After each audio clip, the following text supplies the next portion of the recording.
or the temple is over there because that's where God dwelt.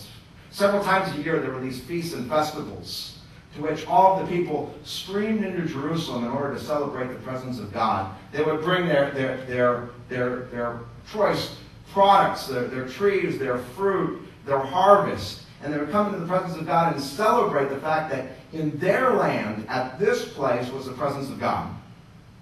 It's hard to imagine, but historians tell us that maybe hundreds of thousands of people would have been in the city at that time. They would have flowed in, and their whole purpose was to stop working and to just party, celebrate, because God's in their presence.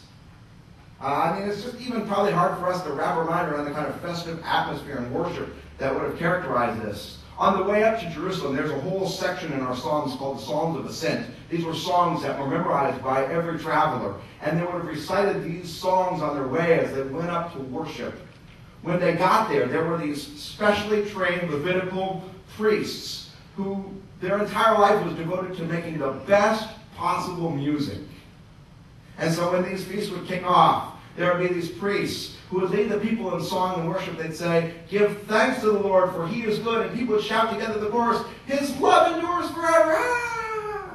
It's just this festive, awesome atmosphere where God is here with us in our presence, and every blessing we have comes from him. And people were just excited. They had this phrase as they left from the festivals. They'd say to each other, "Next year in Jerusalem. Next year in Jerusalem." God dwelt there in their presence with them, and they celebrated that. So in chapter 25, when we read that Nebuzaradan, commander of the imperial guard and official of the king, came to Jerusalem and set fire to the temple of the Lord, you have to put yourself in the shoes of that person who's chained in a city called Ramah outside Jerusalem, who has lost children, family members, loved ones. They're in shackles. They're awaiting a long march to a foreign land. And the biggest question that might be on their mind is, God, where are you?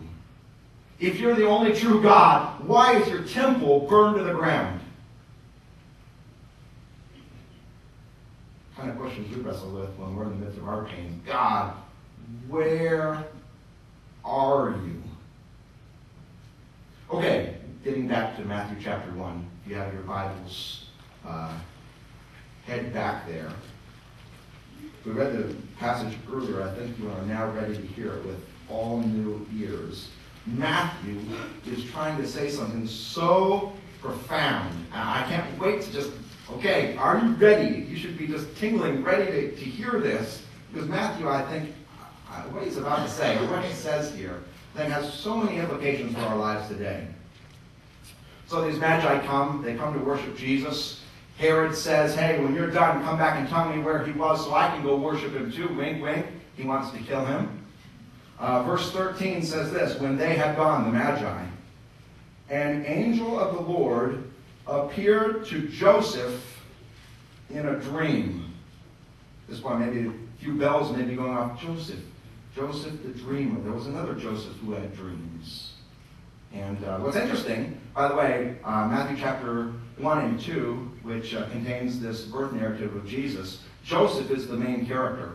He never speaks in these two chapters, but he has a series of dreams. And I think Matthew, it should be like little just bells kind of going off your mind. I remember something about a Joseph who was a dreamer.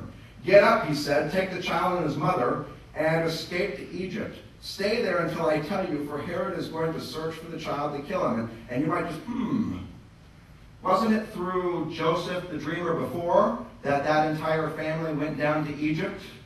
That Israel was brought down there? And isn't it interesting that now there's another Joseph who's a dreamer that brings Jesus down to Egypt? Verse 14 says, "So he got up, took the child and his mother during the night and left for Egypt, where he stayed until the death of Herod." And now Matthew, as though to just, okay, now this should be more than just bells in your mind, he says this, "And so was fulfilled what the Lord had said through the prophet, out of Egypt I called my son." That passage is from the book of Hosea. When Hosea first penned it, he was talking about the fact that that nation, Israel, was born out of Egypt, out of this deep anguish, these cries for help. And Matthew says, you want to know what that passage is really about? It's about Jesus. That's where it was fulfilled. He goes on, when Herod realized that he had been outwitted by the Magi, he was furious. And he gave orders to kill all the boys in Bethlehem and its vicinity who were 2 years old and under, according with the time he had learned from the Magi. And he bells, Pharaoh killing the boys in the Nile. See, that Jesus, it's like he's reliving the history of God's people. Whatever they went through, whatever their pains, whatever their struggles, whatever their sorrows, whatever their tragedies, Jesus is now reliving that. And just as the nation of Israel was brought down into Egypt and suffered slavery, they were brought down there by a man named Joseph who was a dreamer. So now there's another Joseph who's a dreamer. And it's like Matthew's like, do you see this? Now Jesus relives that history. He experiences that pain. He goes on. This is so great, by the way, I think. Verse 17, then, what was said through the prophet Jeremiah was fulfilled. A voice is heard in Ramah. You remember where Ramah is now that I've told you this history? That little town outside of Jerusalem where those remaining few who had not died in the siege were brought so that they could be carried away. A voice is heard in Ramah, weeping and great mourning. Rachel weeping for her children and refusing to be comforted because they are no more. See, all these events happen in Jesus' life. And when Matthew writes about him, he says, do you see the connections here? Everything that happened in the Old Testament, whether we're talking about the Exodus or even that siege in the exile where people were carried away, all those pains, all those hurts, all those tragedies.